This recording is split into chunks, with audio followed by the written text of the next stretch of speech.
Okay, we are going to dive in. Today, I want to start by talking about the ISE. And for that, we have a timeline. So I really want to start with a brief recap of how we got here, because I think this is going to be super important in applying a lens at how we look at the ISE. So starting with our timeline, before 2017, credit unions were examined by something people referred to as the Part 748 exam. This was a program that focused on compliance with information security regulations.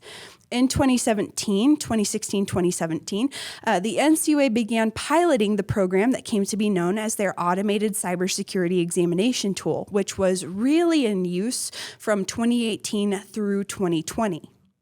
Now, in 2020, the NCUA decided to stop using the ASE as their examination program, and instead they converted it into a self-assessment tool, which is what we still see today. So what happened to the exam?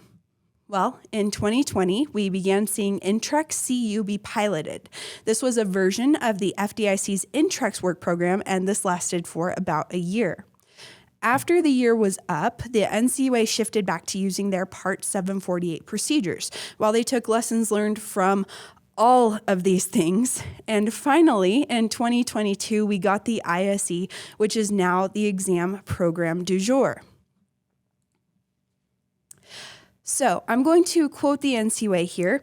The ISE exists to, 1, help examiners evaluate a credit union's information security examination or information security program. The exam is what they're doing. And 2, strengthen the examination process for cybersecurity. Examiners will use these new procedures during exams in 2023. So if you have an exam coming up this year, you can expect to see these procedures. I see we've got a question coming through here that said you had an exam last year and asking if the regulators will be re-examining credit unions this year. That's a good question, and the answer is it's really kind of up to the examiners. It's really up to the NCUA. I know they do exams on 12 to 18 month basis, give or take, depending on your organization's size, risk, complexity, those kinds of things. So that's a great question, and it'll be examiner's choice on that. So hope that helps answer your question. Okay, let's talk about the ISE levels. The ISE has kind of got this 3-in-1 thing going on. It's kind of like a pyramid because they build on each other. So up top, we have the SCUEP, which stands for the Small Credit Union Examination Program. Now, I'm not going to lie to you. I have been calling this the scoop in my head, so I don't know what the NCUA calls it, but for simplicity and consistency today, when I say scoop, this is what I'm talking about. So after the scoop, we have the core, which stands for core, sadly. There's no acronym that goes with it. It's just kind of in the middle of this thing. So maybe we should make one up, like C can stand for credit union, or O can stand for orange. You get the idea. Someone can work on that for me. If you come up with a good acronym, drop it in the chat. I'd love to see it. At the bottom, we have the Core Plus. This is kind of like Disney Plus or ESPN Plus because it's the core plus some other things. See what they did there? Super clever. Okay, so we've got these 3 levels. Let's talk applicability. Who will see what? Well, the scoop is for credit unions with less than 50 million in assets. So that's the percent of you who chose that option on our first poll question.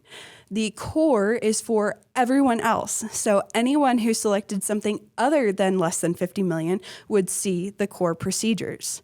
The core plus doesn't necessarily have an asset size tied to it. So the press releases I've seen on the core plus procedures have described them as risk-based. So I see a question that came through here that asked, does the ISE apply to all credit union asset sizes? And yes, the ISE does. So we've got a less than 50 million, we've got a more than 50 million, and then we've got these risk-based procedures there. So let's move on to focus. What does each level emphasize? Now, the scoop emphasizes compliance with the NCUA's information security and BCP regulations. The core includes everything from the scoop, as well as best practices and recommendations around information security. The Core Plus expands on these things and includes supplemental or as-needed statements. All right. So speaking of statements, I'd like to take a quick look at the statement count because one of the things that the NCUA said they wanted to do with this exam program was make it shorter and more manageable. For reference, the ASET had 123 baseline declarative statements and 494 total statements. So we were talking about this big program there, right? They really wanted to make it smaller, more manageable. So what we're looking at today, the Scoop has 43 statements, the Core has 67 statements, and the Core Plus, well, it does have a lot more, a total of 284. But again, remember, these appear on an as-needed basis. So it is much shorter, especially for small credit unions, which, yeah, I think that is something to celebrate. The Scoop is like a third of the size of the ASET baseline statements. So it sounds like the NCUA was very successful in achieving a smaller exam program size. Now, if you're anything like me, you probably have some questions like, why am I here? Are aliens real? Or what actually happened to the two blue wizards in Middle-earth? Now, there are some questions we may never have an answer for. For others, Amazon might make something up, let's be honest with ourselves. And for others still, we can ask. So one question I had about the ISE was who or what determines when the Core Plus statements get used during an exam, right? You've got this baseline set of statements that will appear in all exams, but what about the Core Plus? Who determines what is risk-based or what is needed?